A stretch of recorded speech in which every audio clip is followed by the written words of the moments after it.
Did you know a bank robber pulled off over 100 heists without firing a single shot?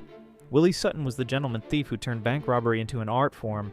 For 40 years, he walked into banks wearing elaborate disguises, police officer uniforms, mailman outfits, maintenance worker clothes. Security guards would literally hold doors open for him. But Sutton's real genius wasn't just robbing banks. It was escaping prison. He scaled walls, hid in laundry trucks, once dug a tunnel with nothing but a spoon. Every time they caught him, he found a way out. Over his career, Sutton stole $2 million. That's $30 million in today's money.